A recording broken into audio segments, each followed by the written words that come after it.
വിവിധ ആവശ്യങ്ങൾ ഉന്നയിച്ച Kerala hotel and restaurant association Kottayam ജില്ലാ കമ്മിറ്റിയുടെ നേതൃത്വത്തിൽ കോട്ടയം കളക്ടറേറ്റിന് മുന്നിൽ പ്രതിഷേധ മാർച്ചും ധർണയും നടത്തി. ചാണ്ടി ഉമ്മൻ MLA പ്രതിഷേധ ധർണ ഉദ്ഘാടനം ചെയ്തു. അടിയന്തരമായി വിപണിയിൽ സർക്കാർ ഇടപെടണമെന്നും അവശ്യ സാധനങ്ങളുടെ വില നിയന്ത്രിക്കണമെന്നും അദ്ദേഹം ആവശ്യപ്പെട്ടു. കാശുണ്ടാക്കാൻ വേണ്ടി മാത്രം, ഫൈനടിക്കാൻ വേണ്ടി മാത്രം ഇൻസ്പെക്ഷൻസ് നടത്തി ഇവിടുത്തെ റെസ്റ്റോറന്റ് വ്യവസായത്തെ തകർക്കാൻ ശ്രമിച്ചാൽ അത് നോക്കി നിൽക്കുന്ന പ്രശ്നമില്ല എന്നാണ് ഞങ്ങൾക്ക് ഇവിടെ പറയാനുള്ളത്. ഇവിടെ വളരെ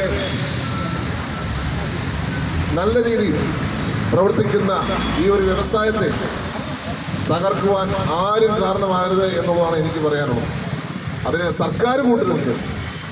കാരണം സർക്കാരിന് കൂടി നികുതി കൊടുക്കുന്ന വലിയൊരു പ്രസ്ഥാനമാണ് ഇവിടുത്തെ റെസ്റ്റോറന്റ് വ്യവസായം, ഹോട്ടൽ വ്യവസായം. നമുക്ക് അതിനെ കൂടുതൽ ശക്തിപ്പെടുത്താൻ ഒരു യൂണിഫോമിറ്റി കൊണ്ടുവരുവാനൊക്കെ ശ്രമിക്കാം, വിദേശത്തൊക്കെ ഉള്ളതുപോലെ തന്നെ. പക്ഷേ അതിനെ തകർക്കുന്ന രീതിയിൽ സർക്കാർ പ്രവർത്തിച്ചാൽ അത് അംഗീകരിക്കാൻ സാധിക്കത്തില്ല, പൊതുസമൂഹം നോക്കി നിൽക്കത്തില്ല എന്നീ അവസരത്തിൽ പറഞ്ഞുകൊണ്ട് അവശ്യ സാധനങ്ങളുടെ വിലക്കയറ്റം നിയന്ത്രിക്കുക, PCBയുടെ പേരിലുള്ള അശാസ്ത്രീയമായ നിയമങ്ങളും പീഡനങ്ങളും അവസാനിപ്പിക്കുക, മാലിന്യ സംസ്കരണത്തിന് പൊതു സംവിധാനം ഏർപ്പെടുത്തുക, അനധികൃത കച്ചവട സ്ഥാപനങ്ങൾക്കെതിരെ കർശന നടപടി സ്വീകരിക്കുക തുടങ്ങി വിവിധ ആവശ്യങ്ങൾ ഉന്നയിച്ചുകൊണ്ടാണ് പ്രതിഷേധ ധർണ നടന്നത്. യോഗത്തിൽ KHRA ജില്ലാ സെക്രട്ടറി KK ഫിലിപ്പ് കുട്ടി സ്വാഗതം ആശംസിച്ചു. KHRA ജില്ലാ പ്രസിഡന്റ് N പ്രതീഷ് ചടങ്ങിൽ അധ്യക്ഷനായിരുന്നു.